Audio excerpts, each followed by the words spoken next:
Hola, hola chicos, espero que estén súper bien, que estén aprendiendo muchísimo con estas clases, que realmente estén siendo edificados con estas enseñanzas, que realmente no solamente las hayan escuchado, sino que las hayan guardado en su corazón, las estén guardando en su corazón, porque esos son fundamentos básicos para todo cristiano.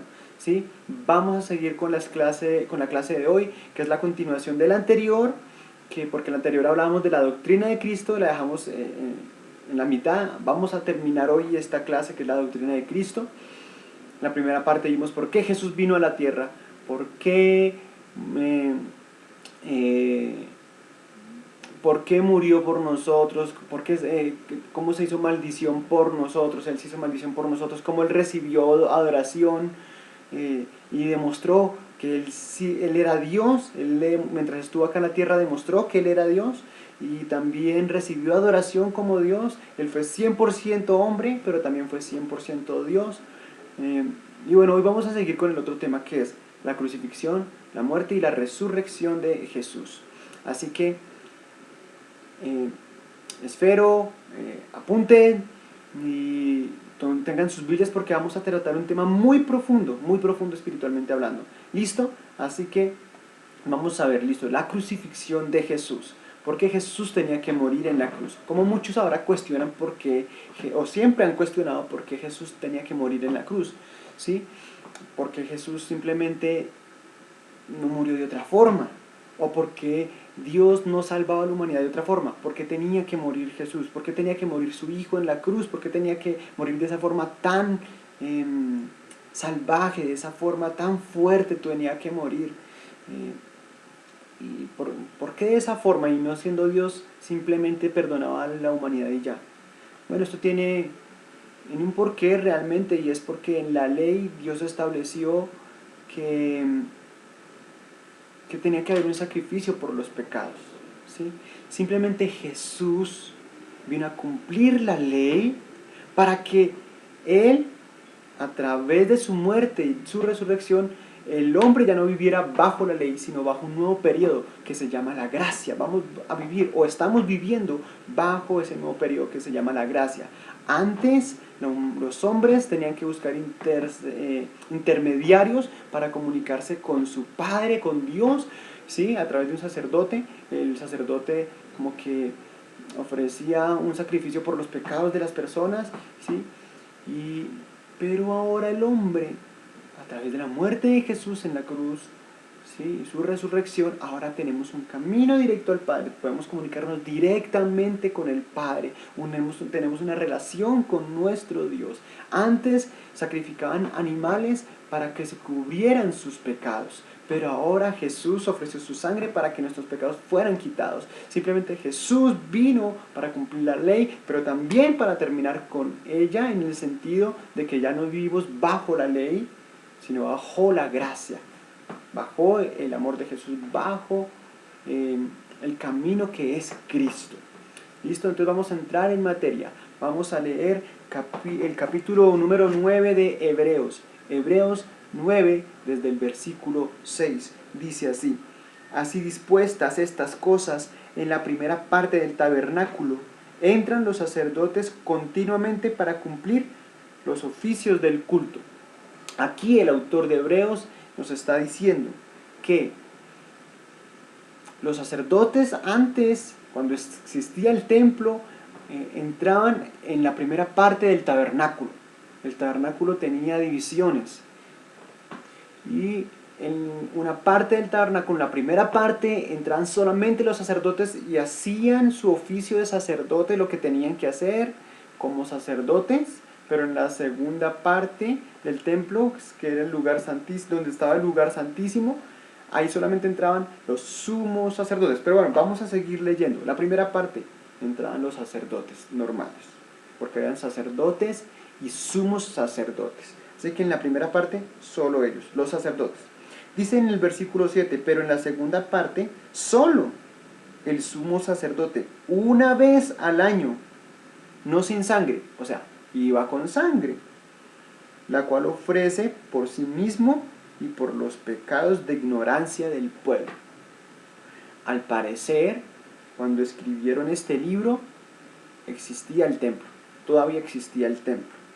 Y por eso habla como en presente acerca de que se ofrecían los sacrificios, porque dice, no sin sangre, la cual ofrece, está hablando en tiempo presente, por sí mismo y por los pecados de ignorancia del pueblo. O sea, el sumo sacerdote lo que hacía era que cogía la sangre de un animal y la presentaba por los pecados del pueblo y los de él mismo, ¿sí? Eso era lo que hacía el sumo sacerdote,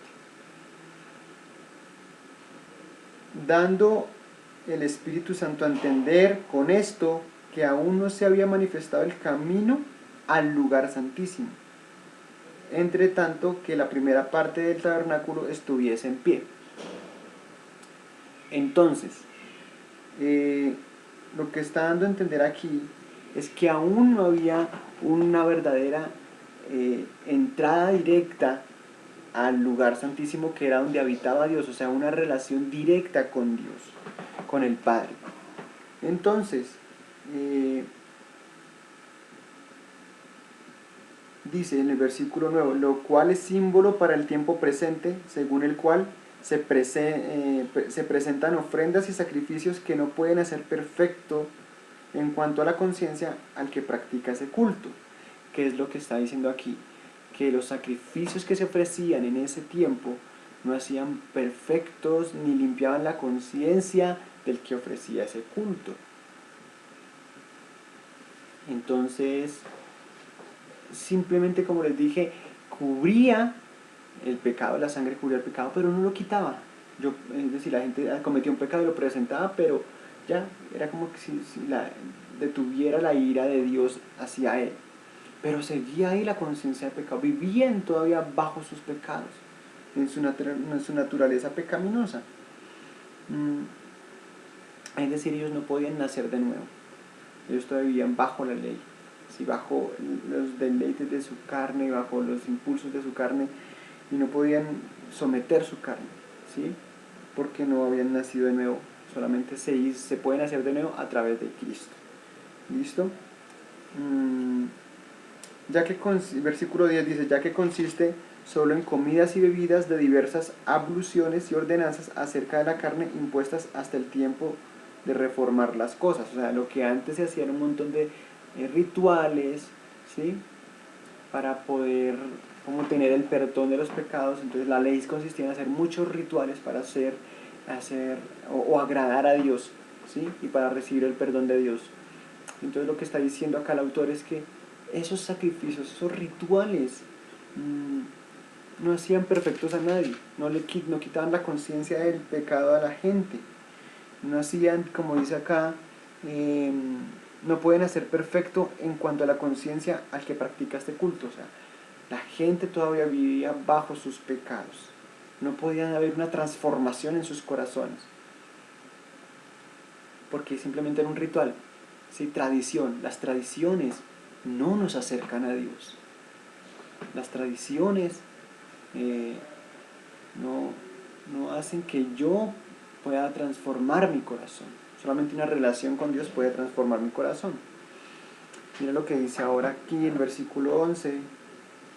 Pero estando ya presente Cristo, sumo sacerdote de los bienes venideros, por el más amplio y más perfecto tabernáculo, no hecho de manos, es decir, no de esta creación, y no por sangre de machos cabríos ni de becerros, sino por su propia sangre, entró una vez para siempre en el lugar santísimo, habiendo obtenido eterna redención. Mire qué hermoso.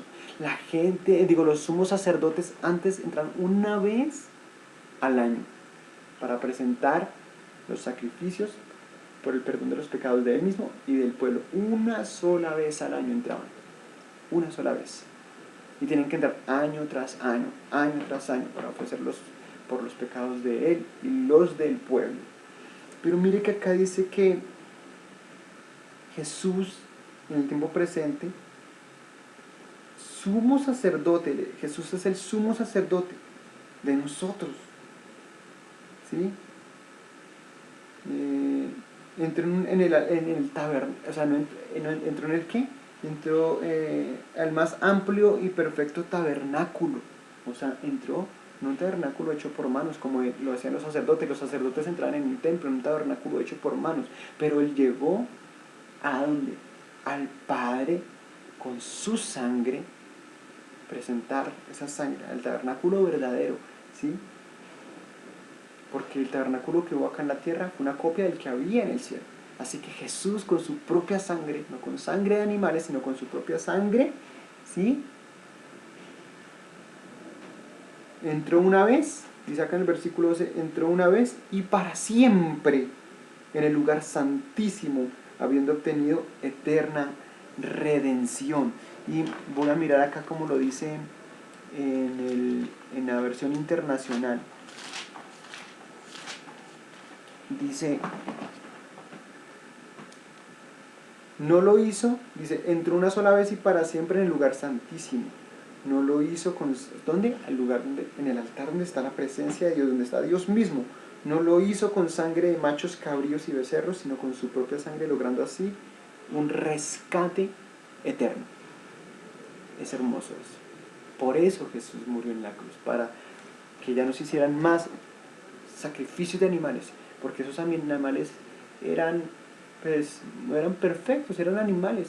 Y realmente el Hijo de Dios, por eso se llama el Cordero de Dios, se entregó perfecto, sin pecado, para quitar los pecados pasados, presentes y futuros de la humanidad.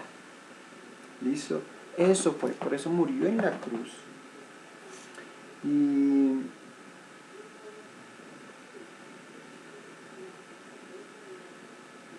versículo 13, porque si la sangre de los toros y de los machos cabríos y las cenizas de la becerra rociadas a los inmundos santifican para la purificación de la carne, cuánto más la sangre de Cristo, el cual mediante el Espíritu Eterno se ofreció a sí mismo sin mancha a Dios, limpiará vuestras conciencias de obras muertas para que sirváis al Dios vivo. O sea, si antes se ofrecían animales, toros, machos cabríos, becerras, y había un ritual especial para que santificara o purificara la carne de las personas que pecaban, cuánto más la sangre de Cristo. Esos rituales simplemente cubrían el pecado, lo cubrían, pero la sangre de Cristo quitó el pecado. El pecado antes estaba ahí, pero cubierto por la sangre de esos animales, pero el pecado estaba ahí, pero la sangre de Cristo sí la lavó y lo quitó por completo.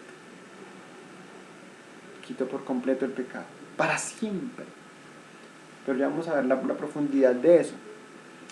Entonces dice que esa sangre de Cristo en su efecto limpia nuestras conciencias de obras muertas para que sirvamos a Dios. Quita de nuestras mentes el pecado, la conciencia de pecado, para que sirvamos a Dios. O sea, quita de nosotros, puede quitar ese amor o conciencia de pecado y entender que el pecado le desagrada a Dios, para que podamos vivir en santidad para Él. ¿Listo? Entonces, Él como su sumo sacerdote se ofreció una vez y para siempre. Antes los sacerdotes una vez cada año, y lo tenían que ser así y así y así siempre, pero Jesús una vez y para siempre. En el tabernáculo del cielo, Él mismo entregó su sangre para que perdonara a Dios, nuestro Padre, nuestros pecados. Y ese fue un rescate eterno. Nos compró, nos limpió, dijo al Padre, para que todo aquel que creyera en Jesús, todo aquel que creyera en Él mismo, en Cristo, pudiera tener un rescate eterno, una salvación eterna. Vamos a ver ahora, dice el versículo 22 del capítulo 9, dice: de hecho, la ley exige que casi todo sea purificado con sangre, pues sin derramamiento de sangre no hay perdón. O sea, vean por qué tenía que derramarse sangre. Eso está, miremos, Levítico, eso está en la ley, Levítico 17:11.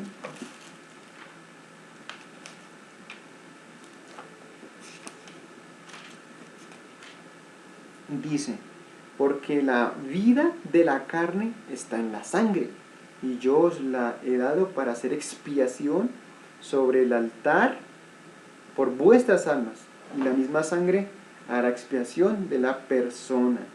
¿Sí? Expiación es perdón de pecado.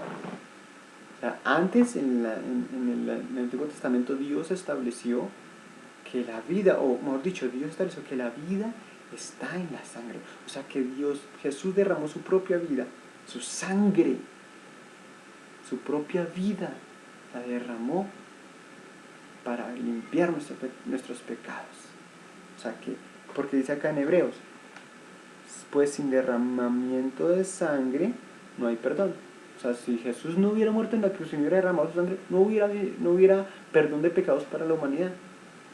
Dios no hubiera aceptado ningún otro sacrificio, solamente derramamiento de sangre, con el sacrificio perfecto que fue Dios mismo ofreciéndose por los pecadores. Maravilloso eso. Eso es algo poderoso que tenemos que entender y quedar en nuestros corazones. El mismo Dios ofreció, santo, puro, para que esa sangre divina, esa sangre pura y santa, que es la misma vida de Dios, limpiara nuestros pecados. Uf, maravilloso eso. Así que por eso fue la muerte de Jesús en la cruz. Aparte de lo que ya les había dicho en la clase anterior. ¿Listo? Entonces vamos a seguir.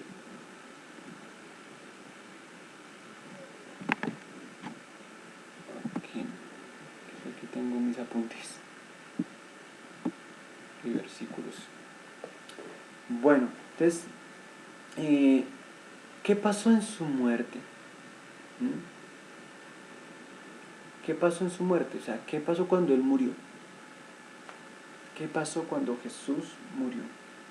Bueno, antes de pasar a este tema, me acordé de algo que está ahí mismo en Hebreos, pero en el capítulo 10,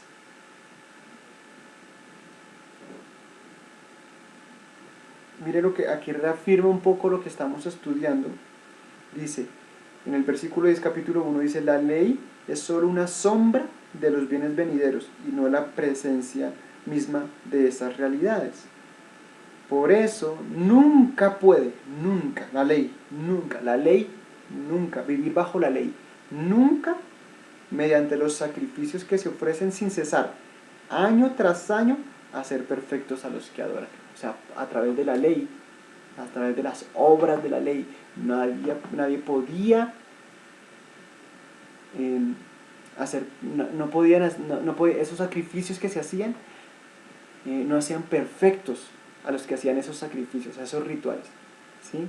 Y por eso dice ahí en el versículo 1, dice que la ley es una sombra. O sea, la ley, lo que se vivía en el Antiguo Testamento, simplemente era una sombra de lo que es la realidad. ¿Y cuál es la realidad? Lo que ahora nosotros estamos viviendo. Lo real es la gracia. La ley es una sombra de la gracia. En Hebreos se hacían esos sacrificios y todo eso como una simbología de lo que iba a pasar en el futuro con Cristo, hasta que llegara el tiempo de la gracia. Maravilloso eso.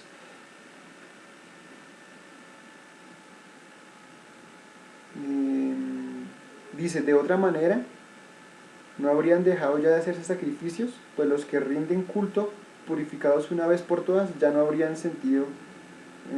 se habrían sentido culpables del pecado. Por eso esos sacrificios son un recordatorio anual de los pecados, ya que es imposible que la sangre de los toros y los machos cabríos quiten los pecados. O sea, si la sangre de esos animales hubieran hecho perfectos a las personas, hubiera quitado el pecado realmente, pues ya no había necesidad de que año tras año esa gente hubiera sacrificado animales, ¿sí? Entonces por eso vino Jesús, para acabar con esos sacrificios de una vez y para siempre. Y en el versículo 14 dice, porque con un solo sacrificio está hablando de Cristo, ¿no? Porque con un solo sacrificio ha hecho perfectos para siempre a los que está santificando. Una vez y para siempre. Y dice, porque con un solo sacrificio ha hecho perfectos para siempre. O sea, Jesús con su sacrificio hizo, no perfectos en el sentido de que nunca vamos a cometer pecados. No, porque siempre vamos a seguir cometiendo pecados. Está hablando de que vamos a entrar, estamos limpios y nos ha hecho justos delante del Padre. O sea que el Padre nos mira, cuando el Padre nos mira, como siempre pecamos, no ve nuestro pecado, sino que ve la sangre de Cristo derramada en nuestras vidas, nos hizo limpios, nos ve santos a través de la sangre de Jesús. ¿Listo? Así que este versículo, para que ustedes sepan, si un día se encuentran un amigo católico que les habla del purgatorio, miren este versículo.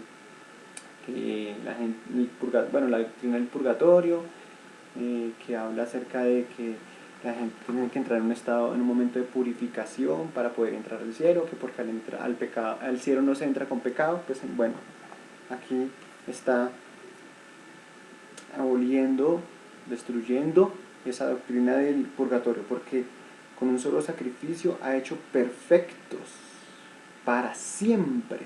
¿Para qué? Siempre. A los que está santificando. O sea, a nosotros nos santificó. Después de muertos, vamos directo a la presencia de Dios, porque la palabra dice que está establecido para los hombres que mueran una sola vez y después el juicio. Así que este versículo refuerza la doctrina que nosotros mantenemos, que simplemente fue la sangre de Cristo la que limpió nuestros pecados y nos hizo perfectos para poder entrar a la presencia de Dios, al Padre. ¿Listo? Bueno, sigamos ahora sí con ese pequeño paréntesis que había hecho. Vamos a ver qué pasó cuando Él murió. ¿Sí? Bueno, Cristo murió y su cuerpo quedó en el sepulcro, aquí, pero su espíritu y su alma bajaron al infierno. Bajaron al infierno. 3 días y 3 noches en el infierno. ¿Sí? Que en otras traducciones se traduce como Seol o el Hades, pero que es el mismo infierno y que está en el centro de la tierra. Vamos a ver Mateo 12:40.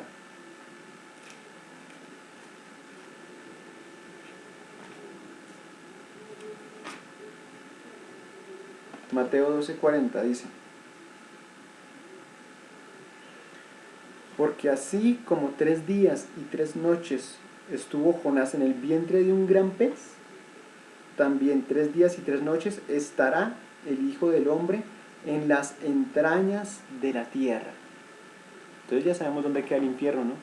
En las entrañas de la tierra, ahí en el centro de la tierra, allá donde es fuego, ¿sí?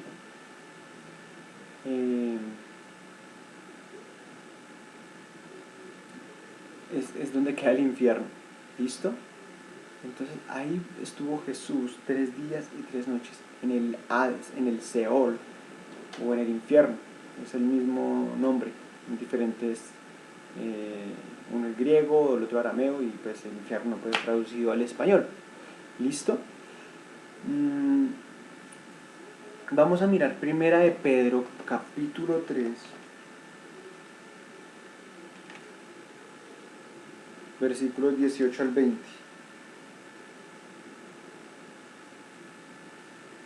Dice: porque Cristo murió por los pecados, una vez por todas, el justo por los injustos, a fin de llevarlos a ustedes a Dios.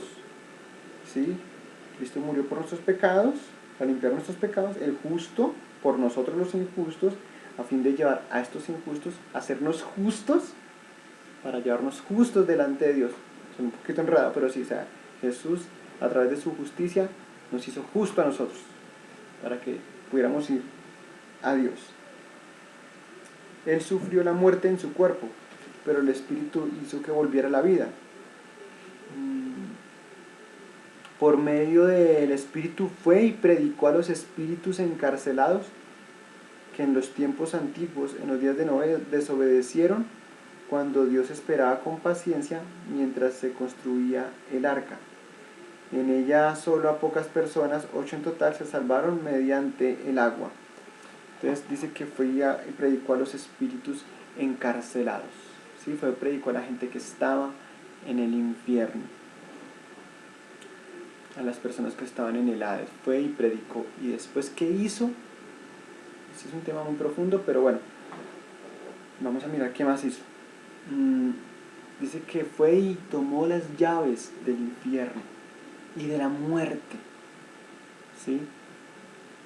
Se las arrebató, las sacó del infierno, las tiene ahora él. Miren lo que dice Apocalipsis, capítulo 1.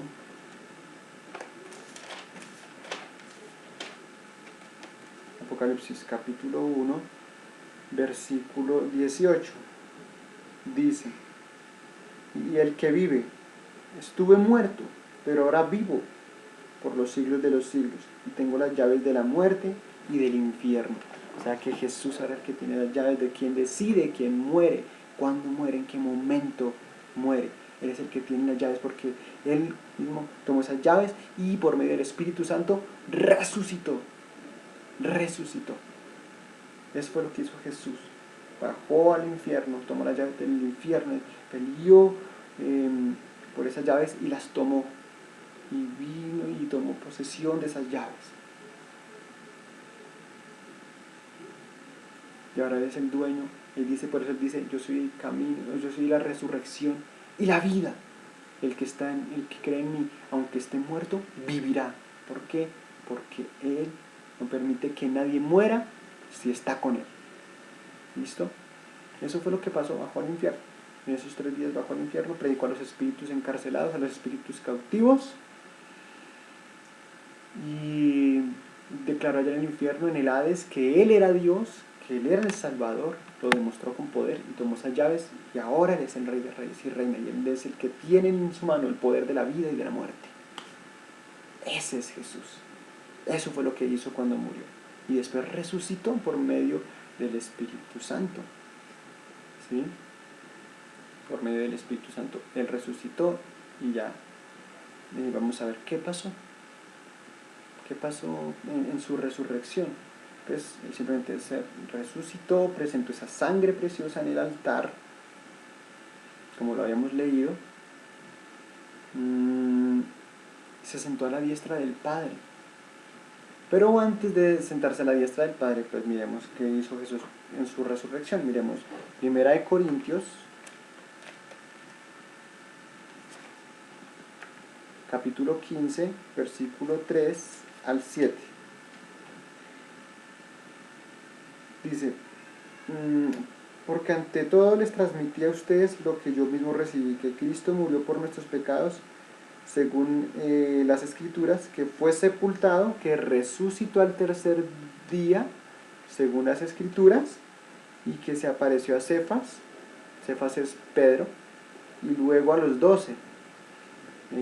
Después se apareció a más de 500 hermanos a la vez, la mayoría de los cuales vive todavía, aunque algunos han muerto. Luego se le apareció a Jacobo, más tarde a los apóstoles, y por último, como un nacido fuera de tiempo, se me apareció a mí.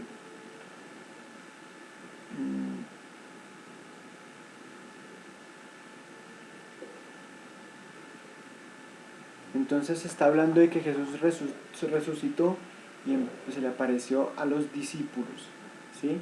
Y estuvo con ellos, compartió con ellos. No habla mucho la Biblia acerca de qué compartió con ellos, qué enseñanza les dio, ¿sí? Pero estuvo con ellos 40 días. Después de que resucitó. Se le presentó a más de 500 personas, imagínense. Demostró que Él sí había resucitado, le demostró a los demás que lo que Él había dicho de que iba a resucitar se cumplió, para que la gente dejara de ser incrédula, así como Tomás, que no creía que estaba resucitado. Dijo: hasta no ver, no creer. Y lo vio y creyó, pero así le dijo Jesús. Le dijo: Tomás, tú creíste porque me viste. Pero yo digo, bienaventurado todo aquel que sin ver cree. ¿Sí? Así que Él demostró le demostró a toda la gente que Él resucitó y que tenemos un Dios vivo, que no quedó muerto, porque ellos lo vieron morir con sus propios ojos, pero lo vieron resucitar. Y por eso hoy predicamos que tenemos un Dios que se entregó por nosotros, murió y resucitó y vive nuestro Jesús. Miremos otro versículo que está en Hechos 1:3.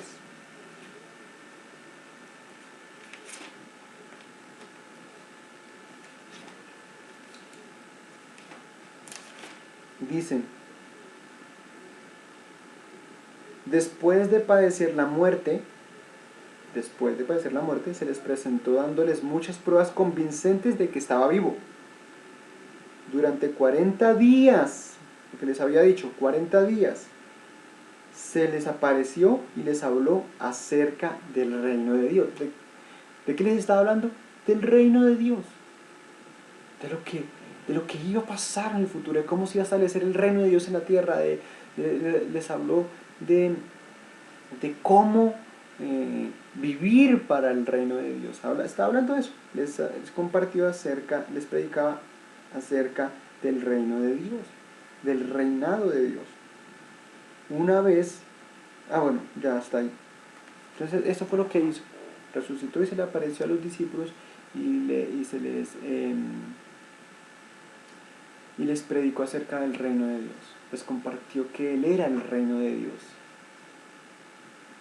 Dice la palabra, buscad primeramente el reino de Dios, es justicia y las demás cosas serán añadidas. Buscad primeramente a Jesús, buscad primeramente las cosas del cielo, buscad primeramente las cosas que le agradan a Dios, entrar en el reino de Dios. Así que, después, ¿qué pasó con Jesús? Bueno, después ya fue la ascensión de Jesús. Dice que en el versículo 8 del capítulo 1 de Hechos 1, versículo 8 dice, pero cuando venga el Espíritu Santo sobre ustedes recibirán poder y serán mis testigos tanto en Jerusalén como en toda Judea y Samaria hasta los confines de la tierra. Habiendo dicho esto, mientras ellos lo miraban, fue llevado a las alturas hasta que una nube lo ocultó de su vista. Ellos se quedaron mirando fijamente al cielo mientras él se alejaba. De repente se les acercaron dos hombres vestidos de blanco que les dijeron, Galileos, ¿qué hacen aquí mirando al cielo? Este mismo Jesús que ha sido llevado de entre ustedes al cielo, vendrá otra vez de la misma manera que lo han visto irse. O sea, está hablando con los discípulos, compartiendo el reino de Dios. Les dijo a los discípulos, ustedes van a ser llenos del Espíritu Santo para predicar la palabra, para ser testigos míos. Y mientras Jesús hablaba, empezó a subir hacia el cielo. Y cuando estaba en el cielo, ellos lo miraban fijamente y dice que una nube lo envolvió a Jesús y hasta que desapareció de su vista. Y ya Jesús subió al cielo y está ahora en el cielo. Y se les aparecieron, dice que dos ángeles se les aparecieron y les dijeron, bueno, ¿qué hacen mirando ahí para arriba? Jesús ya se fue, y así como Él se fue, así mismo vendrá. Así vendrá Jesús en una nube, vendrá por su iglesia de nuevo, vendrá por nosotros, dice su palabra, en el arrebatamiento. Así que, bueno, eso fue lo que hizo Jesús aquí. Fue lo que hizo por nosotros en la cruz, cuando murió y fue al infierno, cuando resucitó. Así que esta es la doctrina de Cristo. Si tienen alguna pregunta, algo que no les quedó claro, así que pueden preguntarme. Y bueno, espero que haya sido de mucha bendición para ustedes conocer primero esta doctrina de quién es nuestro Jesús y por qué hizo lo que hizo aquí en la cruz, por qué murió por nosotros. Así que, bueno, Dios les bendiga y sigan estudiando mucho, repasen las clases y bueno, que como dice la palabra, que la palabra abunde en nuestros corazones, que nosotros sigamos creciendo en el conocimiento del Señor. Un abrazo y nos vemos la próxima clase. Dios les bendiga. Chao.